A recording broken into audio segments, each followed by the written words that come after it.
obviously you've been a busy man, and HBC, as we know, has been open as a medical center for quite some time now. But this week we saw return to training, obviously players mass. So if you could maybe just take us through the COVID and the safety health protocols at HBC and how that's all run, so everyone can understand how that's working. Yeah, sure. Thanks, Mike. So I think basically what we've done is, together with the government regulation, we have incorporated the principles of COVID prevention into making the workplace, and specifically the HBC, as safe as possible. This started 2 weeks ago with mandatory PCR or COVID testing with the nasopharyngeal swabs. So all of us had the testing as has been reported, and only those who had negative tests were first allowed to be to enter the facility. In addition to that, there's screening on a wellness screening, which has a COVID component to make sure that when the person is at home, they have no symptoms before they leave. And then when they arrive at the facility, there's a second COVID screening app, which incorporates a temperature check and screening before they enter the facility. They then sanitize their hands, and once they've shown that they have got permission to enter, because the app kicks out anybody who has any possible symptoms or signs or contacts, they then enter the facility. The facility itself has been deep cleaned, and we have divided the groups and the players, as well as the coaching staff, into two separate teams, a red and a blue team. And those two teams don't come into contact with each other. And within the teams, they are separated further into stacks of 5 players.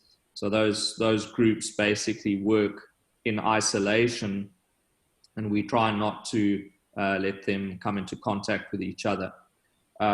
We basically are being very, very strict on the basics of COVID prevention, which is obviously correct mask usage at all times, apart from high intensity exercise, and only no mask usage when they're outside on the field and running in their own lanes.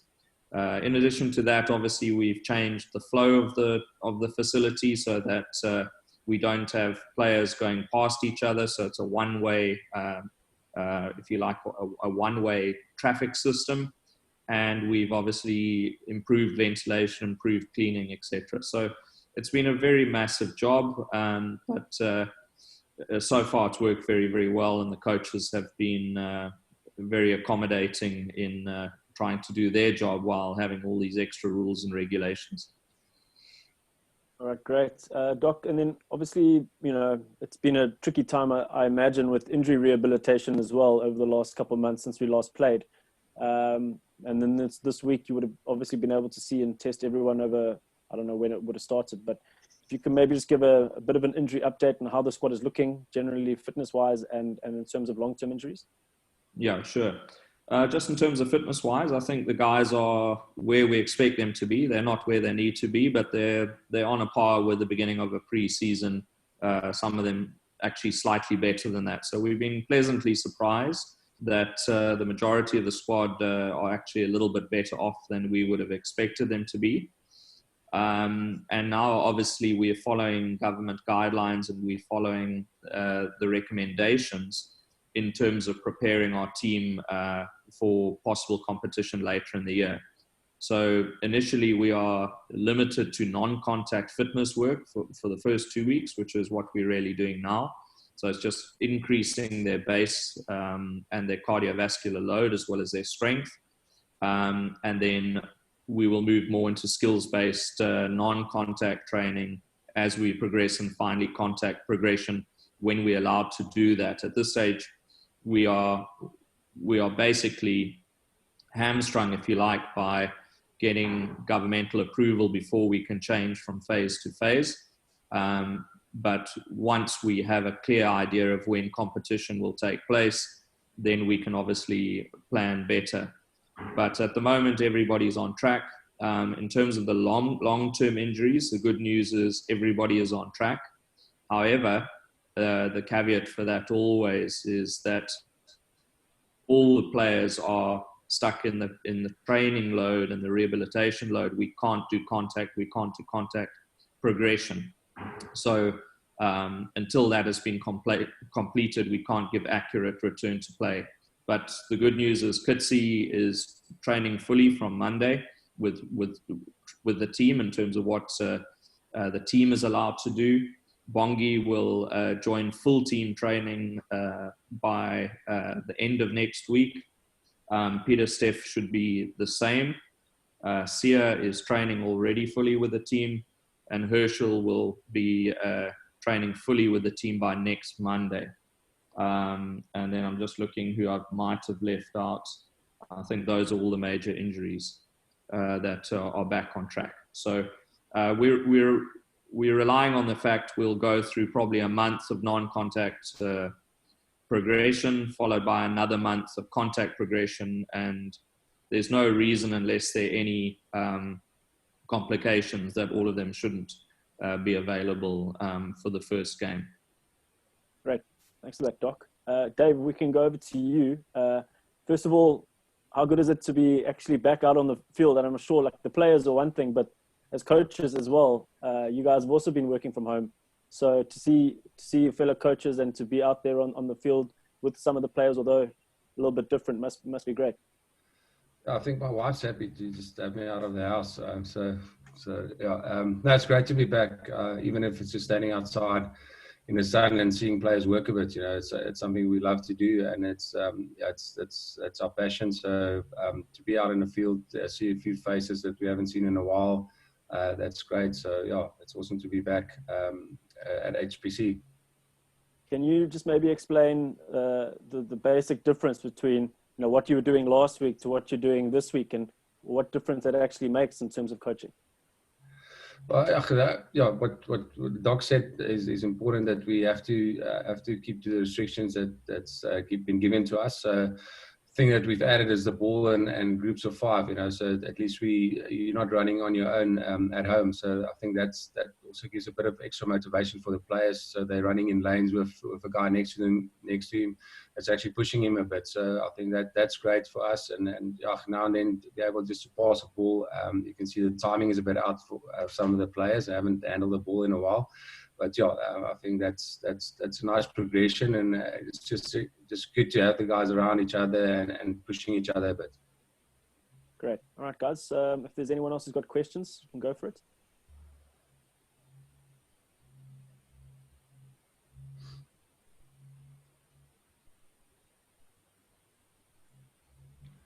Sorry, guys, everybody's very quiet, so I'll break the ice. And Steve Noel here. Doc, I just want to check with you. Are you, in terms of the guys that did test positively on COVID, how are they? I mean, they were apparently receiving counselling and so on, and in terms of their recovery. And is that where it's limited? Have you had any other positive tests? Thanks, Stephen. So we had 2 positive tests. Both players were asymptomatic, so they had no symptoms, and none of them have developed symptoms.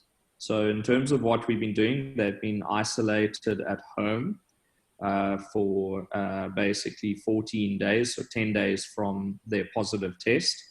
And we've been in contact with them daily, making sure they haven't developed any symptoms, and just to keep an eye on them in terms of just how they're doing.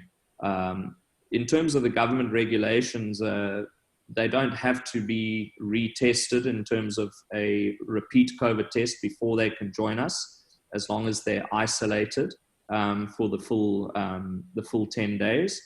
However, they will undergo COVID testing. In fact, they're going today, and we will make sure that they have a negative test before they rejoin us. They will then, once they have that negative test, undergo a cardiological assessment with myself, They will have blood tests to make sure there's no signs of underlying inflammation in the heart muscle. And if they're cleared, they go through a 7-day graded return to play progression with a submaximal fitness test as well. So that's the process that we follow. And obviously this is something that we're probably going to experience again. The reality is the biggest risk is outside of our environment. It's not within our environment. So we do expect players to become contacts and possibly contacts to become positive tests in the future.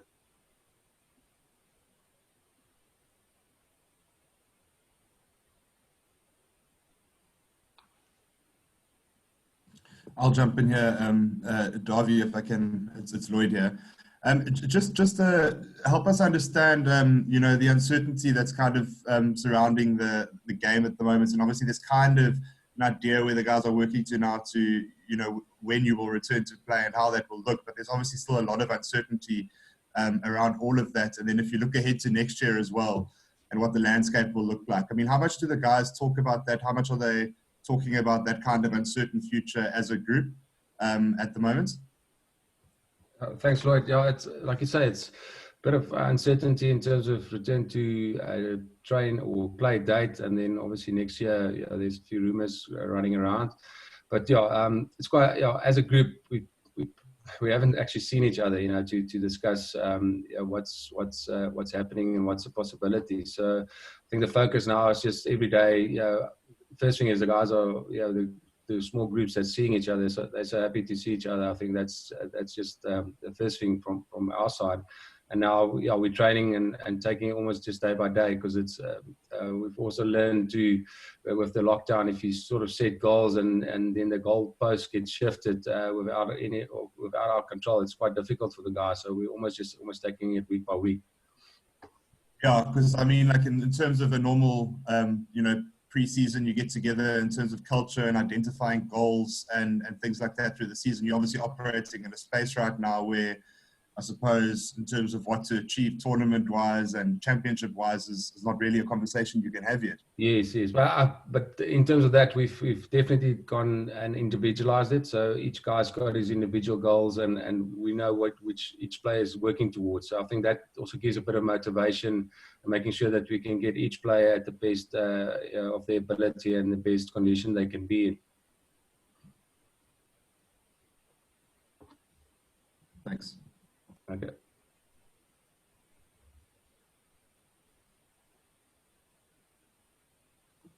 You're on mute. Sorry, I was muted. Sorry. I was just going to ask. I'm trying to think. I mean, it's been such a long time that I sort of almost forgotten who's coming in and who's gone. Warwick has joined you, eh? So you've sort of come into contact with him. I mean, he's part of the group that's running. So who else has joined? I'm trying to remember who else is new. It's just Warwick that's new in the squad. Yeah, and actually I haven't seen Warwick, so I'm sort of involved with the red group, like Doc said. So we've been stacked as coaches as well. So I've seen him or spoken to him like over Zoom and stuff like that. But yeah, apparently he's in great nick, and just looking at his running stats, he's doing well. Okay, cool. Okay, hi there, it's Leighton here. Just in terms of the two groups, how did you guys split them? Will it be first string, second string guys, or are they mixed?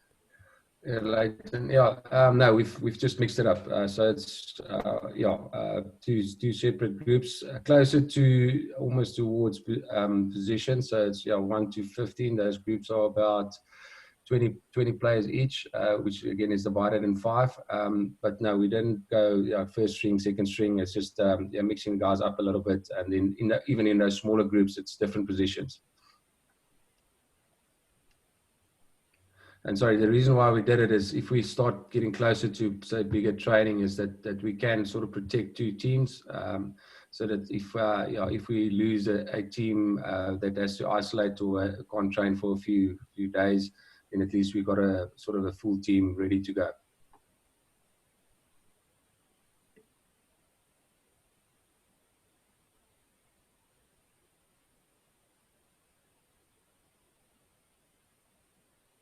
just maybe something for Doc Jason, please. Doc, the guys have been. I don't know if this is connected or anything, but some of the guys have been in touch with Premier Alan Windy. Are those guys, have they isolated themselves after that the opening of the thing that they attended with the Premier, or how did that work?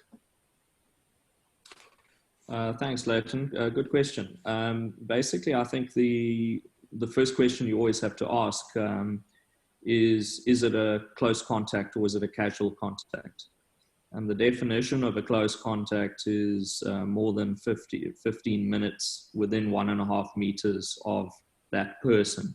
And we had no players who had that contact with Premier Windy, but we did obviously, we did assess each player and we monitored those players who had actually met him. And we had a daily symptom check with them. At that stage, we weren't training together. So we had a period where they were isolated naturally because we hadn't been allowed to return to the high performance center. So that was fortuitous. And then what was also fortuitous is that 8 days later, we had our COVID testing, which was done on the Thursday following the meeting with the Premier. So all the players that came into contact with him had the appropriate timing before we had the PCR test, and all of them came back negative. I got one for maybe the Doc and maybe Davy as well. But I was just wondering about the kind of psychological impact of this thing. You know, I think we all have, if you look at the people in your life, you know, you've got some people who are, you know, maybe like overly worried and hell of a careful and you know, almost bordering on paranoid about this thing in terms of leaving their house and engaging with people because it's affected everyone like that over the last few months. Then you've got others who are just kind of not overly stressed about it. I mean, have you noticed a difference in the players? I mean, have you had players who have been a little bit hesitant about getting back in a group and actually kind of going back to work and being surrounded by people every day when they've been isolating for so long? And if so, you know, psychologically, how do you kind of treat those players and make them know that it's okay to be back working? Lloyd, I'll take this one.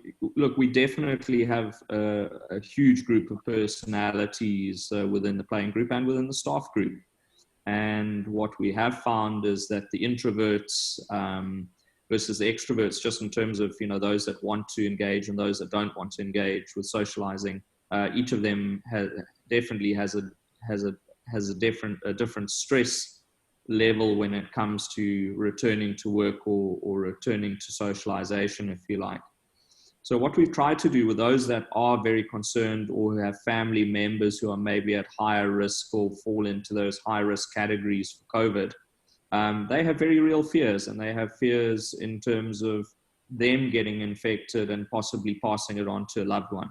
So we've tried to accommodate those players where we have and limit their interaction as much as we can and limit their requirements in terms of coming into a team environment as much as possible.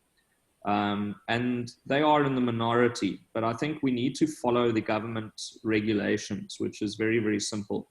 And what we've tried to explain to the players is that your behavior outside of your work environment, in this case, the HPC, is as important as your behavior at the HPC. So we talk of a small social bubble, is that if you follow government guidelines, if you follow just what I call sensible guidelines, your job is your job, and you may be exposed to COVID, but that is how you are employed. So that risk you have to take. The same going for essential groceries. You may get exposed at Pick and Pay, but it's something you have to do. But we want them to keep away from all other social interactions outside of the HPC and outside of those two tasks. So that's how we try to manage it. And then obviously within the HPC, those people that, you know, really miss the the camaraderie and the handshakes, etc. It's actually to just try and moderate that and try and explain to them which behaviors are acceptable and which aren't, and about actually respecting and protecting those around them. So that's how we managed it. It's not always perfect, but we try to accommodate those who have higher fears, and we've tried to pull back those that believe they're bulletproof. Thanks. Davi, we're sort of talking about a pre-season here. And normally in a pre-season, you know exactly how long the season that you're preparing for is. At the moment, it feels like we sort of could be going into an endless season, in the sense that, if I'm reading the signs correctly, we could just go into next year. How difficult is that? And what I was actually really going to ask you is we know what the initial competition is probably going to be. It's going to be a domestic competition. Have you guys as a coaching staff already sort of done strategy planning and the sort of stuff you would normally do ahead of the Super Rugby season, looking at the opposition and what you're up against? I mean, at the moment, you don't even know where you're playing, whether you're going to be playing in a bubble or playing at your venues. No, thanks, Gavin. Yeah, definitely quite difficult if there's not really a date. But yeah, we trying to prepare as much as possible to be ready, when we get to go ahead. But I'm sure with the regulations coming in, they'll also progress it so that we get enough time to prepare. And then just on your question, yeah, we've sort of done our homework and looked at ourselves mostly and where we are as a team and what we want to implement, so that whatever new season comes up, if it, like you said, that domestic competition, we want to implement a few new things. And we're ready to go with those as soon as we can start bringing it in. And then, in terms of opposition, we can't really analyze opposition because they're also not playing. But we're having a good look at what's happening in New Zealand and what's happening in Australia. Especially with the law, not changes, but just the new interpretations of the laws around the breakdown. Because I think that's something we need to adjust to. And looking at trends there and what's happening in those two competitions. Hi, Davi. It's Dudley here. I just want to know, will you guys be returning as well, if you know, as the Stormers or Western Province? Probably if it's a Currie Cup, it will be Western Province, Mike. I'm not sure, but yeah, Currie Cup will be Western Province, and then Stormers has always been Super Rugby franchise. Yeah, Daddy, I think we need to wait for SARu to actually announce what competition we're playing first, then we know which team is playing. Okay.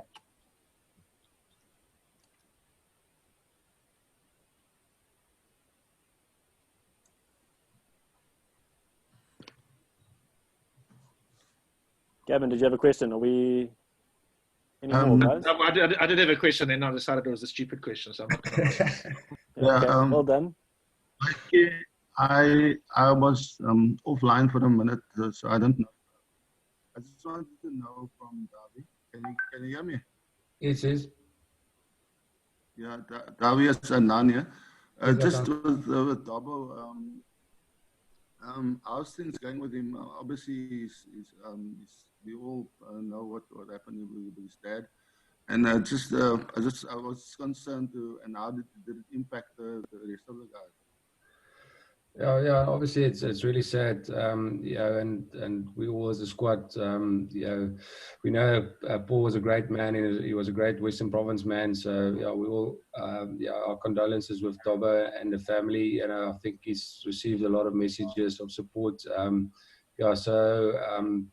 mean, that's all we can do is just make sure that we keep working hard at HPC and keep the ship running, and give Dabo his time and the family time for them to grieve and really say their goodbyes. But we all, it's quite tough for us as a squad, especially we've had a few interactions with Paul, and the few times he spoke to the team, he was so passionate and really his love for Western Province and the jersey and what it has meant for him in his life was amazing to see, and it's really inspirational. So I think we're all saddened by that, and we've lost a great man in Western Province and in rugby. Thanks.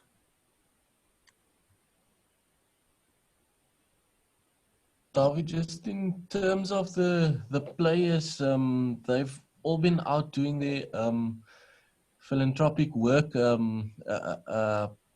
How good would you say is that for the morale of the team, for them to be able to still do things like that? Sorry, later on, what was that? It just broke up on my side. Just in terms of the philanthropic work that the guys have been doing outside of rugby, how good do you think is that for the morale?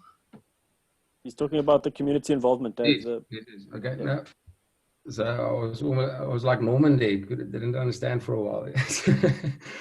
No, Leighton, I mean, it's amazing to see how the players want to contribute and how much they actually care for the people around them in their communities and other people. And that's actually what we want to stand for as a team. We don't just want to be professional players that turn up on a Saturday and play rugby. You know, we care for the people around us. We care for the people that support us. So, and I think that's also put a lot of stuff in perspective for a lot of the players, just to see what people go through daily, and it makes you humble, and it also realize what you've got, you know. So I'm sure once we're able to play again, these guys will play with for those people, and also just knowing the privilege that you've got to be healthy, to play rugby and be in a good environment.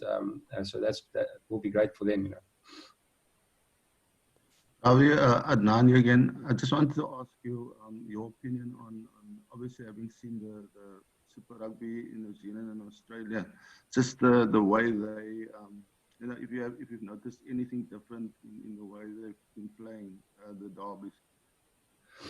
Yeah, I think, like I said, the breakdown interpretation of the laws, there's a little bit of a difference there. So the first few games, there was a lot of penalties, but I think what happened there, obviously the referees wanted to just make sure that they get it spot on. So there's a lot of penalties and a lot of stop-starts, but you know, as the competition went on, I think the games are flowing a bit more.